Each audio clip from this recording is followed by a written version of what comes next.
In this video, I'm going to be making Fiesta Casserole. This is from September 1978 Southern Living magazine. So first, I'm going to tell you everything you will need. Your list of ingredients include 1 pound of ground beef, 1 tablespoon of chili powder, and I left stuff out so you could see the brand I use. Not that it matters at all. You can use whatever chili powder you want. They are using 2 cloves of garlic. I like using this garlic. If you need 2 cloves of garlic, that is 2 teaspoons. And so I measured that out in there.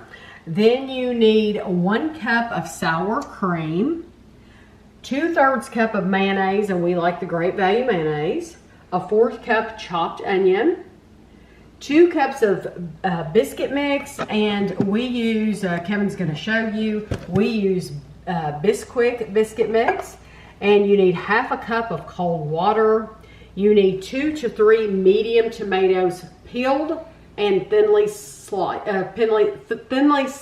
So Kevin used 3 medium tomatoes. You need about a 1/4 cup of chopped jalapeno peppers. I bought these jalapeno peppers. This is a 4-ounce can. I think this is the smallest you can get. Really, we used half the can, so it looks like we used about 2 ounces. I will tell you, I accidentally picked up the hot. This is a bad idea for Great Value. This is Walmart brand. Red on red. They put red on red. How would anybody even notice that? Especially if you don't buy these all the time, you don't know to look. So I accidentally bought hot. So we'll see how that goes. That'll affect me more than her. Yes. And then you need 1 cup of shredded cheddar cheese.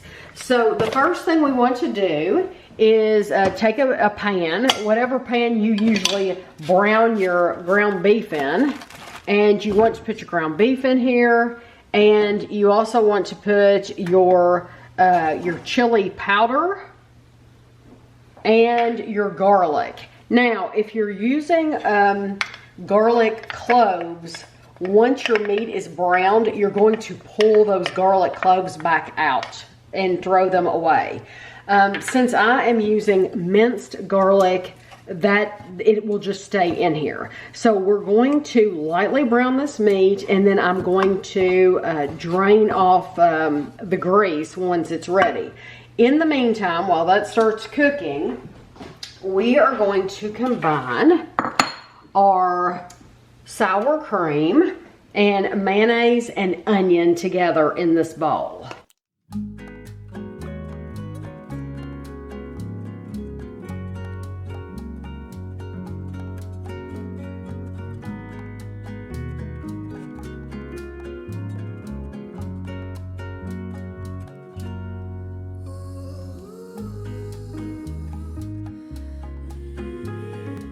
To preheat your oven to 375 degrees, and you're also going to need a 9 by 13 inch pan, and you're going to want to grease it. So you do need some spray, whatever spray you like to use to grease your pan. I use the Great Value because it works fine and it's cheaper. So at this point my meat is still cooking, but I'm going to, while that's cooking, I can take my Bisquick mix and add the 1/2 cup of water, and we're going to mix these together.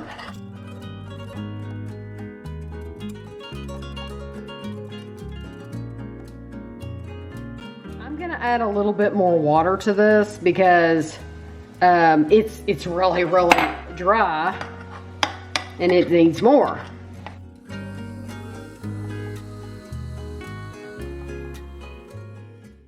So this is mixed in, and now you want to press it into the bottom of your pan.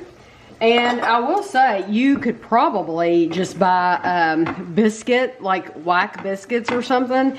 And canned biscuits. Canned biscuits, yeah.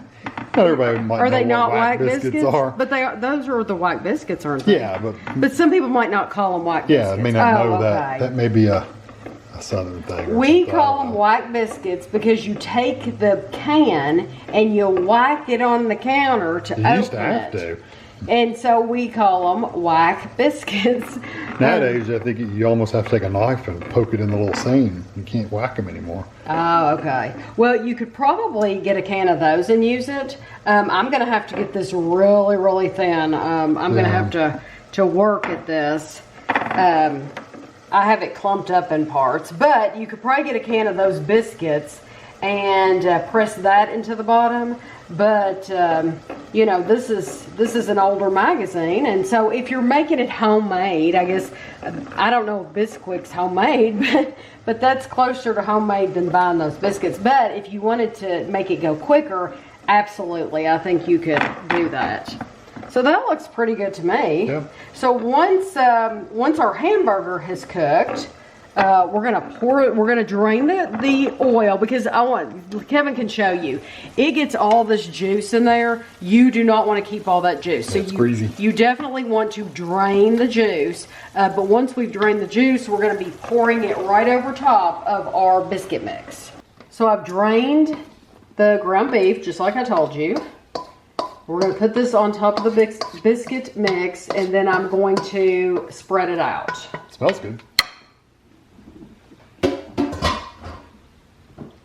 And I will just tell you, Kevin and I are both big ground beef lovers and eaters. So when it says a pound, I'll just be honest, Kevin and I could eat 2 pounds. 2 pounds. Yes. Kevin and I could easily eat 2. When we make tacos, we always do 2 pounds. Yeah, well, I've tried recently to only buy a pound, but then I'll buy you refried beans, right, because to make filler. That fills in. But I try to keep it to a pound just because I know it's, you know, a lot of calories. So now you want to take your thinly sliced tomatoes, and you're going to put those on top. I can understand why you want them peeled now, because you don't want all that peel in there trying to cut through it and stuff. Yeah, Kevin was wondering at first, why you have to peel them? Why do you want them peeled? Now, we did not show you peeling these. Did you think it was... I just took a little paring knife and I peeled them literally like an apple. Like an apple, okay. So sometimes you could grab it and pull it, and sometimes you had to cut around it. It just depended on the tomato. It wasn't bad. I didn't do anything fancy like boil them or heat them or anything like that to loosen it up. Right. I didn't know if it would, how much trouble it was. It wasn't that big a deal. I did those 3 and it didn't take me that long. Now, do you think you could buy canned, like chopped tomatoes, like diced? Now that you're seeing how these are being used, you could probably buy a canned diced tomato and drain them and use them, because really you're just doing a tomato layer. Right. Well, I'm just going to use... We're trying to think of other ways you can make this easier. Make it easier, yeah, so that you don't have to buy tomatoes. Yeah, if you don't mind canned, that was a perfect size. Yeah, it was. If you don't mind canned tomatoes, I think a diced tomatoes would be perfectly fine. I put my spoon in the sink. Yeah, okay. Don't clump those. Yeah, we don't want to clump these because I accidentally bought the hot. Yeah. Well, it's okay. I'm hoping that with that mayonnaise and I like a little heat. The mayonnaise and sour cream, I'm hoping that it'll help with the... Oh, Kevin literally just took a bite of that. See how hot it is. No, that's not hot. Oh, you don't think so? No. Okay, I was going to say, you're going to be sorry. That's not hot at all. Okay, so there's that. And now you want to take your cup of cheese and sprinkle that on top. And we like a lot of cheese too. And if you want to use, like if you want to buy that Mexican, like 4-cheese blend, you could totally buy that. And you see a cup it's not a thick layer. So now you want to put, this is your mayonnaise, sour cream, and this has your onions in it. And you want to dollop that around.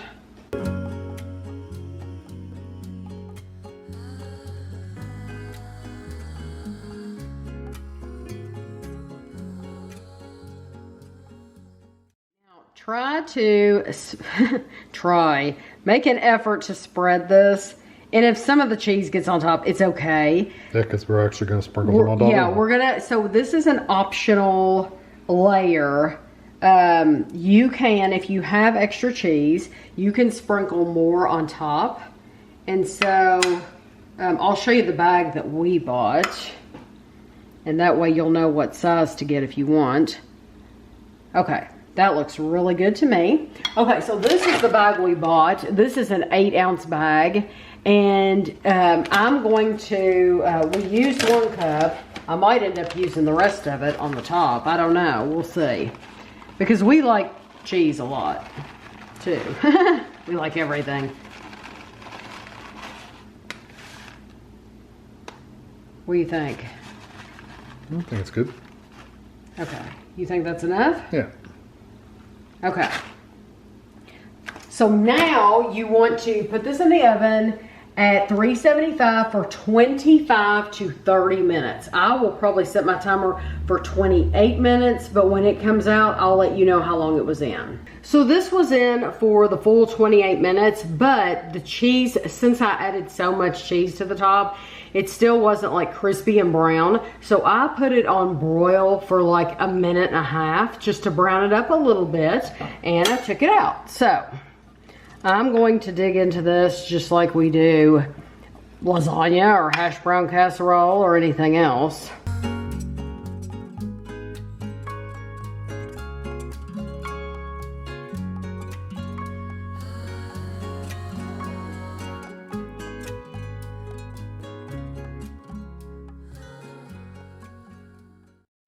Recipe was submitted by Mrs. William Barnhill in Cleburne, Texas.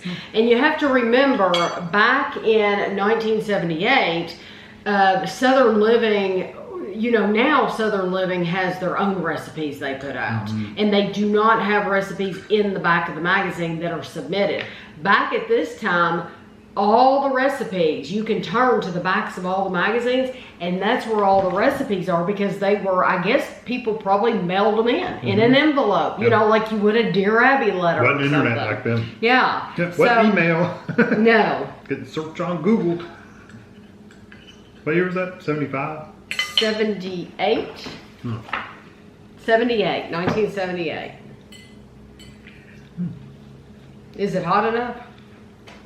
It could always be a little bit hotter, but I think it's fine. I was wondering what this bottom part I know the biscuit was part. like, and I really didn't get a lot. It's very thin. That's the thing, it's thin. Ooh, I can tell that I bought the hot jalapenos, because I got some heat from the jalapenos. A little bit, but there's also a lot of chili powder in there, in that hamburger. Oh, I love this. I really like the creaminess that the sour cream and the mayonnaise adds. I do too. It's really, really like a creamy texture. And then you get those little bits of hamburger, and I like the tomato in there too. And you didn't mention the cheese. I really taste the cheese. I love the cheese we bought. I can taste the cheese a little bit. Cheese is one of those things I never tasted and stuff. So it's just like, it has to be a really strong cheese. For me, I taste more garlic, onions, mayo, sour cream, and the meat and the spices. Yeah, but the thing that I was most worried about, the biscuit bottom, honestly, you hardly know it's there. No, it's a little, like, here's a piece. Here's a big, good sized hunk.